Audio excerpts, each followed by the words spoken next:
നമസ്കാരം. കാലിഫോർണിയയിലും ലോസ് ആഞ്ചലസിലും നിരവധി പേരുടെ മരണത്തിനും പതിനായിരക്കണക്കിന് പേരുടെ താമസ സ്ഥലങ്ങളും കെട്ടിടങ്ങളും കത്തിച്ചാമ്പലാക്കിയ തീപിടുത്തം ഒരാഴ്ചയായിട്ടും നിയന്ത്രണ വിധേയമായിട്ടില്ല. അമേരിക്കയ്ക്ക് ആവശ്യത്തിന് വെള്ളമില്ലാത്തതും തീപിടിച്ച പ്രദേശങ്ങളിൽ വെള്ളം എത്തിക്കാനുള്ള പരിമിതിയുമാണ് നാശനഷ്ടങ്ങൾ ഇത്ര ഭീകരമാക്കിയത്. ഇപ്പോൾ വാക്കുതർക്കങ്ങൾ മറന്ന് അമേരിക്കയുടെ സഹായത്തിന് എത്തിയിരിക്കുകയാണ് കാനഡ. കാനഡയിൽ നിന്നുള്ള സൂപ്പർ സ്കൂപ്പറുകൾ എന്നറിയപ്പെടുന്ന ആംഫിബിയസ് വിമാനം രക്ഷാപ്രവർത്തനത്തിന് എത്തിയിട്ടുണ്ട്. കാട്ടുതീ കെടുത്താൻ പ്രത്യേകം രൂപകൽപ്പന ചെയ്ത CL-415 വിമാനത്തിന് വെള്ളം കോരിയെടുക്കാനും അഗ്നിബാധിത പ്രദേശങ്ങളിൽ ശക്തമായി പമ്പ് ചെയ്യാനും സാധിക്കും.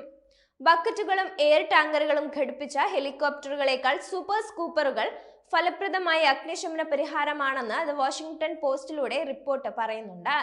ഈ വിമാനങ്ങൾക്ക് ഒറ്റയടിക്ക് 1600 ഗാലൻ വെള്ളം ശേഖരിക്കാൻ സാധിക്കും. കൂടാതെ എയർ ടാങ്കറുകളിൽ നിന്ന് വ്യത്യസ്തമായി വെള്ളം ശേഖരിക്കാൻ സൂപ്പർ സ്കൂപ്പറുകൾ ഇറങ്ങേണ്ടതില്ല.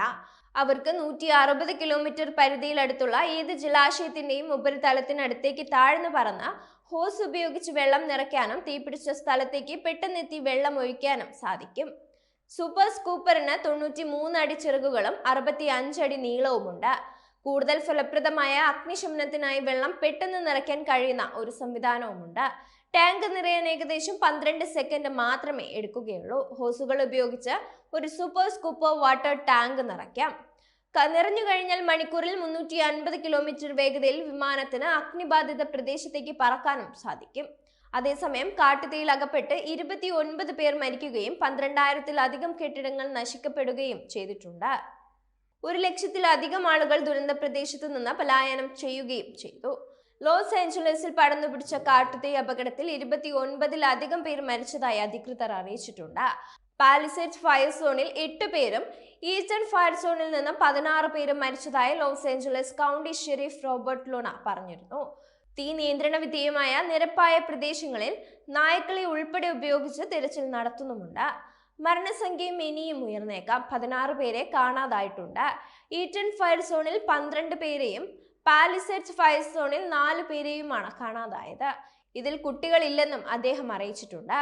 തീ നിയന്ത്രണ വിധേയമാക്കാനുള്ള തീവ്ര ശ്രമങ്ങൾ അഗ്നിശമന സേന തുടരുകയാണ്. എന്നാൽ കാറ്റ് വീശുന്നതോടെ ഈ ആഴ്ച കാലാവസ്ഥ അപകടകരമായ രീതിയിലായിരിക്കുമെന്നാണ് നിരീക്ഷകർ നൽകുന്ന മുന്നറിയിപ്പ്. ബുധനാഴ്ച വരെ കനത്ത തീപിടുത്ത സാധ്യതയുണ്ടെന്നാണ് നാഷണൽ വെതർ സർവീസ് അറിയിച്ചിരിക്കുന്നത്. കഴിഞ്ഞ ചൊവ്വാഴ്ച ലോസ് ആഞ്ചലസ് ഡൗൺ ടൗണിന് വടക്ക് ഭാഗത്തായി ആരംഭിച്ച തീപിടുത്തത്തിൽ 12,000-ത്തിലധികം കെട്ടിടങ്ങളാണ് കത്തിനശിച്ചത്. തീപിടുത്തത്തിന് കാരണമൊന്നും കണ്ടെത്തിയിട്ടില്ല.